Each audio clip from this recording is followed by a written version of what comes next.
Alright, we've shown you things to do in Springfield, Missouri, but we want to hit up those places that we can find enjoyable within the Ozarkian hills. This video is about day trips from Springfield, Missouri. Let's go!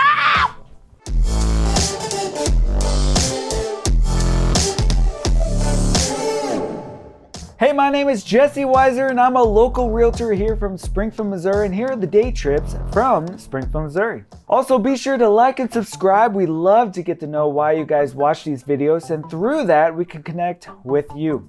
This video topic was actually recommended to us, and if you want us to create a particular video, let us know in the comments down below. We love to do that. Also, if you're thinking about moving to the area, please reach out. We love to be able to help you buy a house here. That's why we make these videos, so we have the opportunity to help people know the area well and help you potentially buy a house here. Alright, so for this video, I tried to stay out of the bigger cities like St. Louis, Kansas City, and Branson, because guess what? We have done that video already. I'll be linking them down in the description below so you have your chance to see it. Or I'll link it above right about here. They all have to be separate, so I'll put them back to back right up here. So because these are day trips, we will lay out the town or towns they are connected to and some of the options you can find there, plus anything that we find to be interesting about them that sounds fun. That way this can really become a trip where you have stuff to do all day. So one thing we always think of when we talk about the Ozarks is the sprawling amount of green hills that cover the land here. Some of these areas are absolutely breathtaking. So this first section we're going to talk about the green hills exclusively. One way to experience the amazing green hills is by going to the Dogwood Canyon Nature Park, which is a 10,000 acre preserve that you can hike, bike, or walk down. One of the most popular parts of this is the tram tours, where you eat breakfast and ride along in a little tram all over scenic routes like bluffs, waterfalls, and handcrafted bridges. There's something new around every corner when you go. They have horseback riding and trout fishing too. And if you have kids, there are some interactive exhibits where they can learn about the wildlife here. This park is owned by the good old Johnny Morris, the owner of Bass Pro, whose vision is to get people to enjoy the great life of the outdoors. So if you like places like Top of the Rock or Big Cedar or anything similar to that, this is right down your alley. It will cost a bit to get in and to ride the bikes there, so be sure to check it out before going.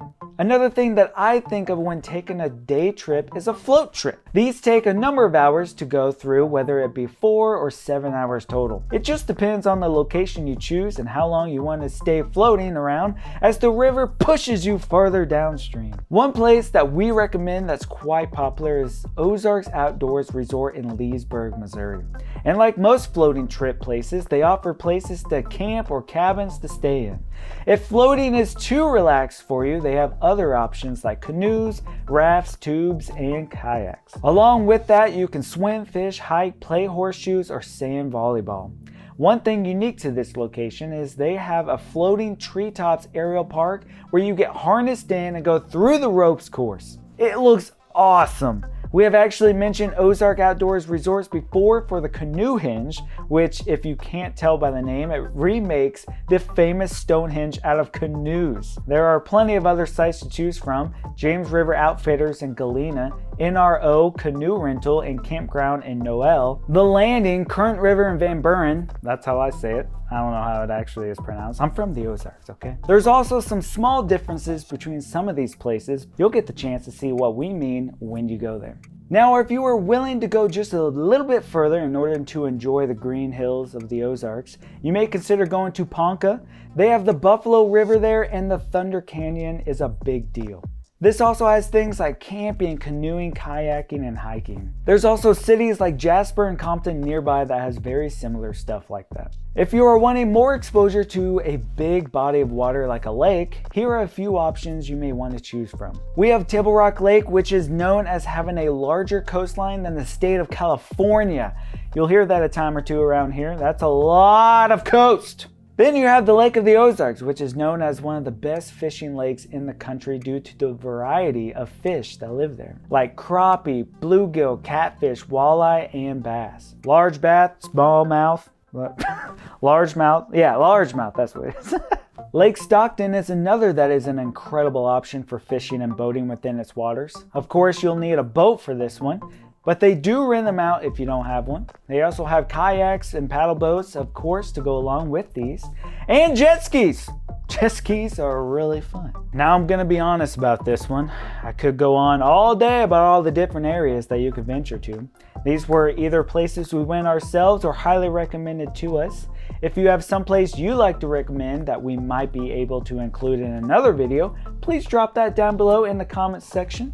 We love to hear it. Now let's venture into some of our unique choices. Have you heard of Hermann, Missouri? Chances are you haven't, but if you have, it may be because this town is actually the third largest supplier of wine in the country, and it looks like a little storybook German village from the early settlers with a little riverboat history. It's also known as the new fatherland for German settlers dating back to the year 1836. They have plenty of museums, amazing restaurants, and of course the wine tours you can go on. They have received national recognition because of its quality wines and distinctive heritage. One thing that's for sure, you will find endless distilleries, wineries, and breweries all over this area, and you can go antiquing as well. Now for these next couple, we're going all the way down south along some areas in Arkansas.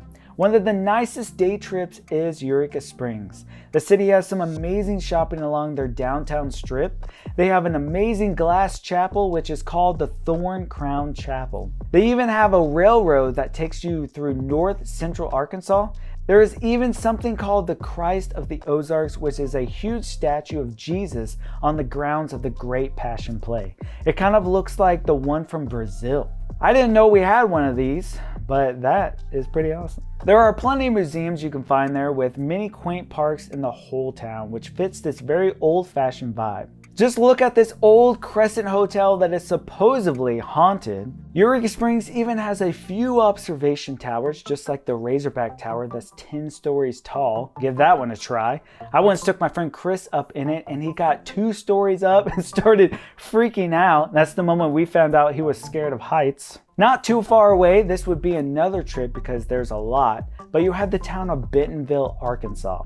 Hands down, one of the biggest things you can find there is called the Crystal Bridges Museum of American Art. This is a very widely known museum you can visit. The museum has such an impressive collection of art, and you end up going across these huge bodies of water just to see it, hence the name of Crystal Bridges. The city of Bentonville also has the Light Festival near Christmas every year. This light show is by far one of the most impressive light displays we've ever seen. It feels like that scene from Avatar where it's going through the forest for the first time and everything's lighting up. Just a magical moment. Anyways, Bentonville, Arkansas also has a Walmart museum because guess what? This was where the first Walmart began. Technically, it was Rogers, Arkansas, but it's right next to it, if you know what I mean. You're also gonna find plenty of museums to go to there in Bentonville. They also have the Amazeum for kiddos and also the Momentary, which is filled with a plethora of breathtaking modern art. You definitely recognize this building by driving by the massive LED screen on the outside of the building. I can promise you Bentonville, Arkansas is a place you're not going to want to miss. Now for one of my favorites, just because it's one of those where you think, what in the world? I've mentioned this place before, but it's a massive lead mine that was filled up with water after it had not been maintained. This place is now known as the world's largest subterranean lake and holds 1 billion gallons of water. My gosh, that's a lot. Not 1 million, 1 to the billion. The marvel of this place is that you can actually go scuba diving inside of it. You can see the remains of what was once a lively workplace. They say that being underneath the earth like that is definitely a strange experience, one that you wouldn't be able to get anywhere else. You all have an amazing day, stay safe out there, and go have some fun. Oh, and like and subscribe, please, it helps us out tremendously. Love you guys, have a good one. Sweet!